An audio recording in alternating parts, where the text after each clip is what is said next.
ये है जे news network और आप देख रहे हैं जनता जवाब न्यूज। देखिए सच सच्चाई के साथ। आदाब, नमस्कार, आपका स्वागत है जनता जवाब न्यूज में। मैं हूं आपके साथ जुनैद आलम और आप देख रहे हैं हमारा खास प्रोग्राम आरक्षण।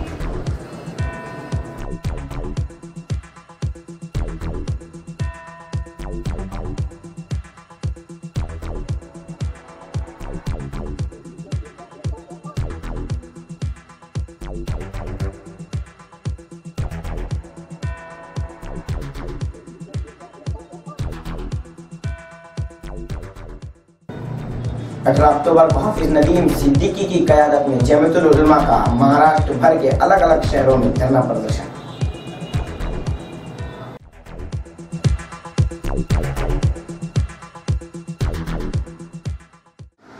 मुस्लिम पसमंदा, 3 तलाक, तादाद अज़वाज और विरासत, इस मसले के अंदर सरकार ने सुप्रीम कोर्ट में अपना हलफनामा दाखिल किया और ये मोदी साहब की ये लाइन इलेक्शन को, उत्तर प्रदेश के इलेक्शन को सामने रखकर यह फैसला लिया गया। मुसलमान सब कुछ बर्दाश्त कर सकता है लेकिन शरीयत में मदाखलत को बर्दाश्त नहीं कर सकता। आइए देखते हैं कुछ शहरों की झलकियां। मुस्लिम समुदाय के 5% आरक्षण की मांग और 3 तलाक के संबंध में मुस्लिम पर्सनल लॉ में सरकार और दूसरों की दखल अंदाजी का विरोध और दूसरी मांगों को लेकर 18 अक्टूबर को हर शहर में जमीयतुल उलमा और मुस्लिम समुदाय के लोग ने अपने अपने इलाकों में जिलाधिकारी व प्रांत कार्यालय पर शांतिपूर्वक धरना दिया। जिलाधिकारी के अलावा राज्य के मुख्यमंत्री और राष्ट्रपति श्री प्रणब मुखर्जी के नाम से भी निवेदन सौंपा गया। मराठा क्रांति मोर्चा के जैसा ही धरने का नेतृत्व कोई भी राजकीय पक्ष नहीं कर रहा था, बल्कि हर शहर में जमीयतुल उलमा की ही नेतृत्व में निकाला गया मोर्चा। धरने या मोर्चे के दौरान कोई भी नारेबाजी नहीं हुई। अमरावती से कमर अली काजी की रिपोर्ट। जिला औरंगाबाद के तालुका कन्नड़ में जमीयतुल उलमा के बैनर तले हजारों लोग हुए जमा और किया धरना प्रदर्शन।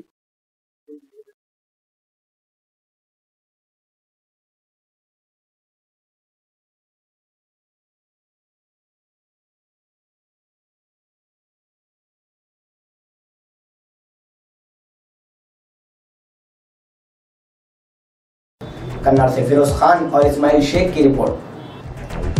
अलग अलग शहरों के अलग अलग जिला अधिकारियों को दिया गया निवेदन, जहां पर पूरे महाराष्ट्र में अलग अलग जगहों पर धरना आंदोलन किया गया। इसी तरीके से मालेगांव में भी मुस्लिम पर्सनल लॉ की हिफाजत और यकसा सिविल कोड की मुखालफत में जमीयतुल उलमा मालेगांव की जानिब से 18 अक्टूबर सुबह 11 बजे से एडिशनल कलेक्टर ऑफिस के सामने जिला नासिक जमीयतुल उलमा के सदर मुफ्ती आसिफ अंजुम और मालेगांव शहर जमीयतुल उलमा के प्रेसिडेंट मौलाना शफीक अल कासमी की क़यादत में एक धरना आंदोलन किया गया, जिसमें शहर के उलमा कराम, सोशल वर्कर और दीगर दिग्गज बड़ी बड़ी शख्सियत मौजूद थी।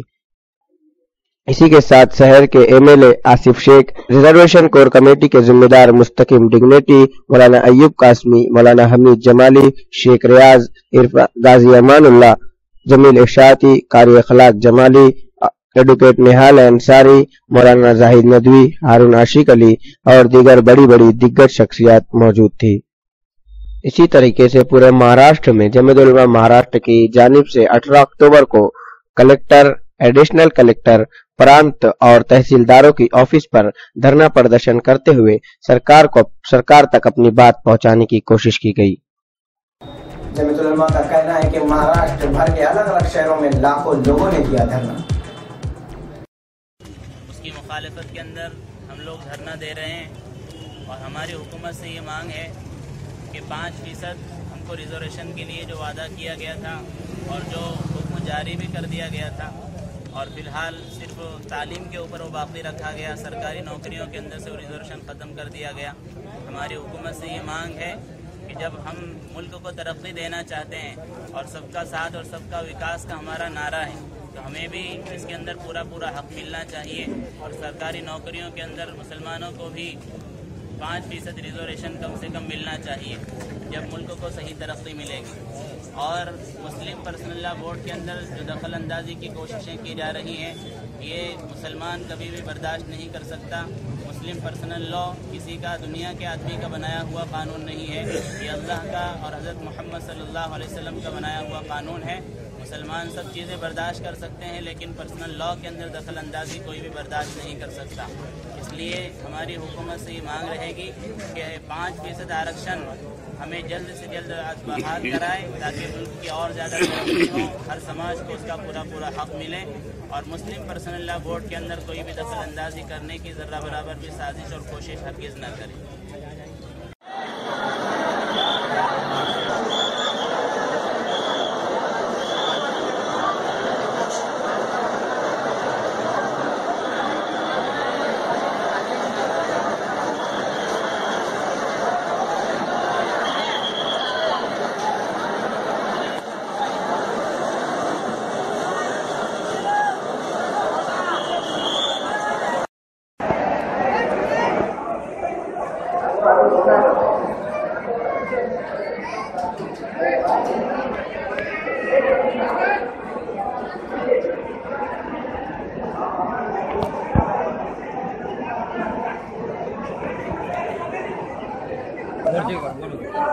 आज का जो मोर्चा है मुस्लिम आरक्षण यकसा सिविल कोड के मुखालिफत में है।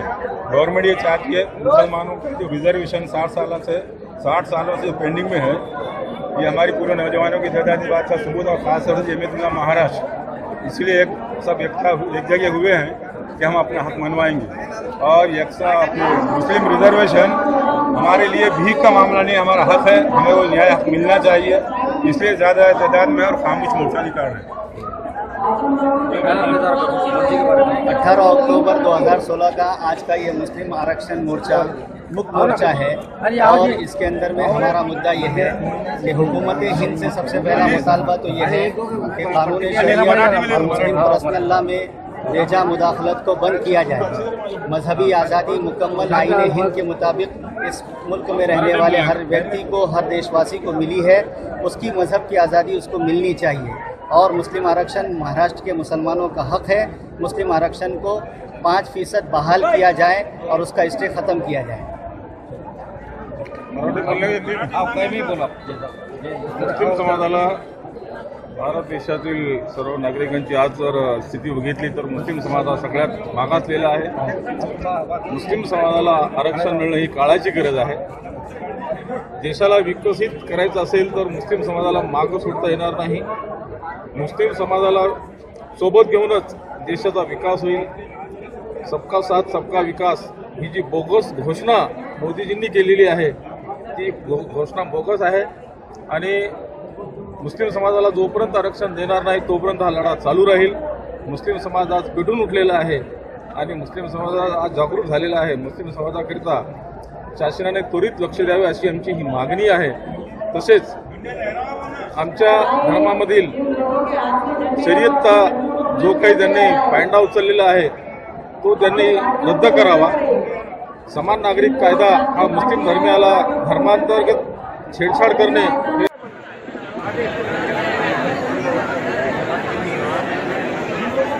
आरक्षण की जरूरत आज नहीं है। हम लोग आरक्षण से मांग रहे हैं और हम लोगों का आरक्षण मिल नहीं रहा है। हम लोगों का आरक्षण मिल नहीं रहा है।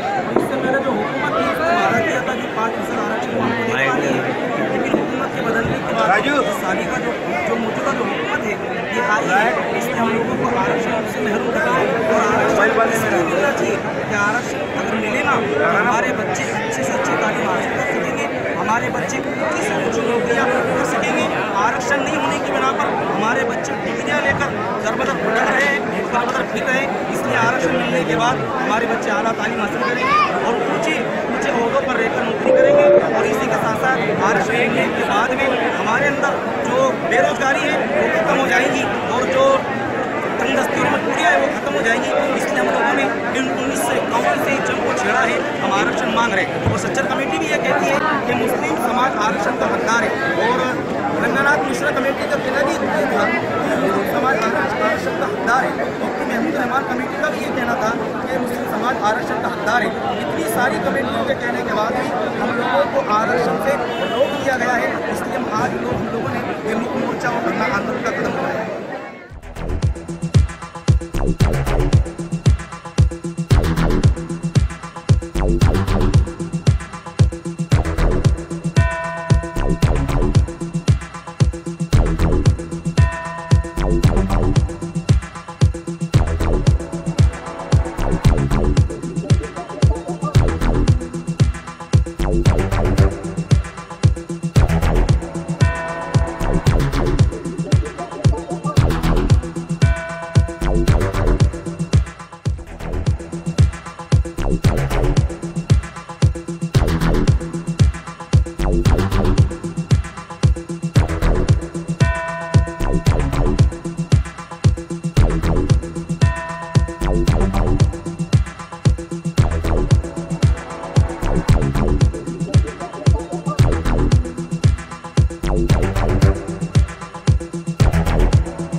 दूसरे दिन मालेगांव की मुस्लिम महिलाओं ने भी इसी मामले में किया धरना प्रदर्शन।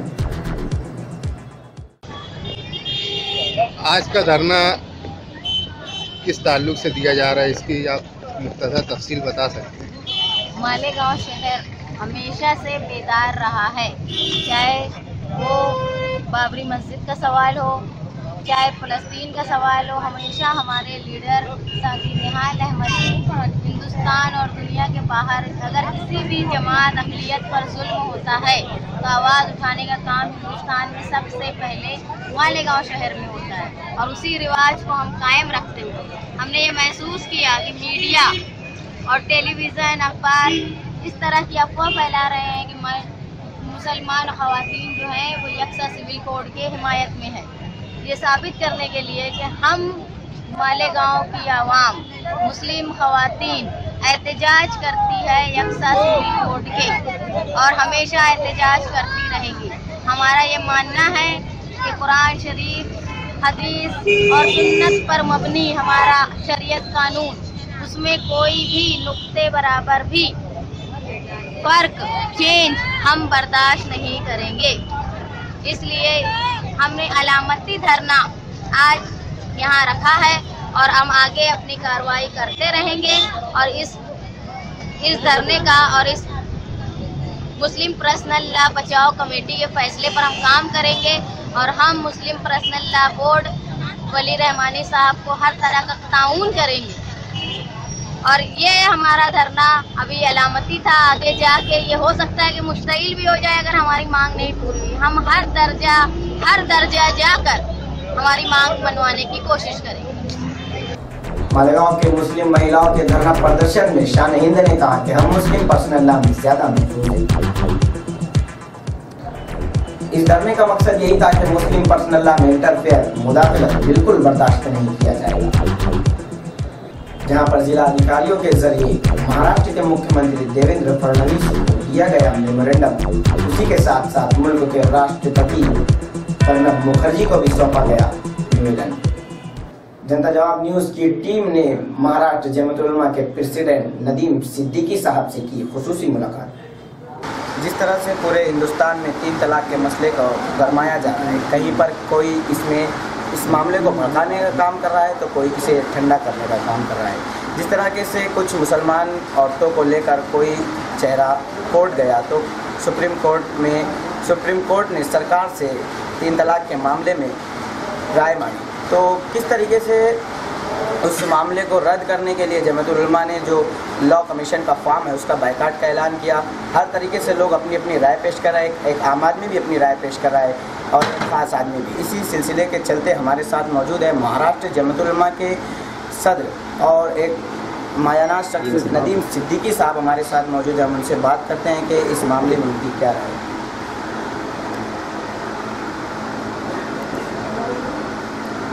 मुस्लिम पर्सनल लॉ, 3 तलाक, तादाद अज़वाज और विरासत, इस मसले के अंदर सरकार ने सुप्रीम कोर्ट में अपना हलफनामा दाखिल किया और ये मोदी साहब की ये लाइन इलेक्शन को, उत्तर प्रदेश के इलेक्शन को सामने रखकर ये फैसला लिया गया।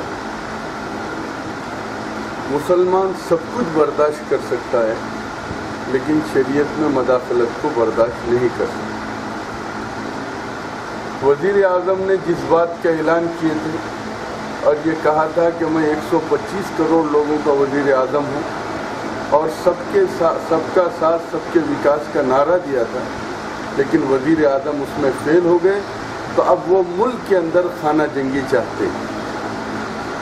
जिस तरीके से, जिस साजिश के ज़रिए सुप्रीम कोर्ट के अंदर गवर्नमेंट ने पर्सनल लॉ के अंदर मदाखलत की जो बात कही और उसके बाद लॉ कमीशन के ज़रिए उसका खिलवाड़ करने की कोशिश की गई, तो हिंदुस्तान की तमाम तंजीमें, तमाम मकतब फ़िक्र के लोगों ने इस लॉ कमीशन के सर्वे का बायकाट किया है और हम बड़ी ताकत के साथ वज़ीर आज़म को और हुकूमत को ये बता देंगे कि जो जान मांगो तो जान देंगे, जो माल मांगो तो माल देंगे, मगर हमसे ये न हो सकेगा कि नबी का जाहो जलाल देंगे। सब चीज़ बर्दाश्त कर सकते हैं, लेकिन दीन और शरीयत में मदाखलत को बर्दाश्त नहीं करेंगे। जमीयत उलमा 1951 से रिजर्वेशन के मुतालबे को लेकर चल रही है और जमीयत उलमा हिंद की कोशिश से और खुसूसियत के साथ फिदाए मिल्लत हज़रत मौलाना सैयद असद मदनी रहमतुल्लाह अलैह ने 1993 के अंदर मुल्कगीर पैमाने पर दस्तखती मुहिम शुरू की और जब 52 लाख दस्तखतें जमा हुई तो उस वक्त के सदर जमहूरिया के नारायणन से मुलाकात करके रिजर्वेशन का मुतालबा किया। जमीयत उलमा की कोशिश से केरला, कर्नाटका, बंगाल और आंध्र प्रदेश में रिजर्वेशन के अंदर कामयाबी मिली। हमारी पिछली सरकार ने मुसलमानों को 5% और मराठा समाज को 16% रिजर्वेशन दिया था, लेकिन इस मौजूदा सरकार ने जिस रवैये के साथ रिजर्वेशन के मसले में खिलवाड़ किया, हालांकि रिजर्वेशन देने के बाद कुछ लोग सुप्रीम हाई कोर्ट गए, हाई कोर्ट ने मुसलमानों का रिजर्वेशन एजुकेशन में बरकरार रखा और मुलाजिमतों के अंदर रिजेक्ट किया, लेकिन इस महाराष्ट्र सरकार ने पिछली असेंबली के अंदर मराठा समाज के रिजर्वेशन के लिए बिल को पेश किया, लेकिन मुस्लिम समाज के रिजर्वेशन के बिल को पेश नहीं किया, जबकि हाई कोर्ट ने इसको बरकरार रखा था। अब जबकि फिर सरकार जो पिछले एक हफ्ता पहले सरकार ने जिस पॉलिसी को लिया और उस अपनी कैबिनेट में यह फैसला किया, इसमें यह भी दुख है कि सेकुलर पार्टीज के अपोजिशन लीडर उसके अंदर मौजूद थे और उसमें यह फैसला किया गया कि सरकार जो है मराठा समाज के रिजर्वेशन के लिए हाई कोर्ट में रास्तों को हमवार करेगी और मराठा समाज के रिजर्वेशन को मराठा समाज को रिजर्वेशन देगी। जमीयत उलमा महाराष्ट्र ने पूरे महाराष्ट्र के, अभी 25वां जिला है जिसके अंदर मैं चल रहा हूँ, पूरे महाराष्ट्र के हर तालुका, हर division, collector office, commissioner office, इसके ऊपर धरना आंदोलन शुरू किया है। ये हमारी पहली सीढ़ी है और जंग आगे जारी है। जब तक के रिजर्वेशन नहीं मिलेगा, जमीयत उलमा इसकी कोशिश करेगी। मैं आप हजरात से ये अपील करूँगा कि जो धरना आंदोलन चल रहा है इसको कामयाब करने के लिए भरपूर ताउन करें। 18 तारीख को सुबह 11 बजे से शाम में 5 बजे तक। इस तरीके से अभी मौलाना ने कहा कि हम मुसलमान हर चीज़ बर्दाश्त कर सकते हैं, मगर मुस्लिम पर्सनल लॉ और शरीयत में मुदाखलत या और इंटरफेयर बर्दाश्त नहीं कर सकते। इसी के साथ मौलाना ने अपने दर्शकों को कई पैगाम दिए। कैमरामैन इब्राहिम सुल्तान के साथ जुनैद आलम, जनता जवाब न्यूज़, मालेगांव।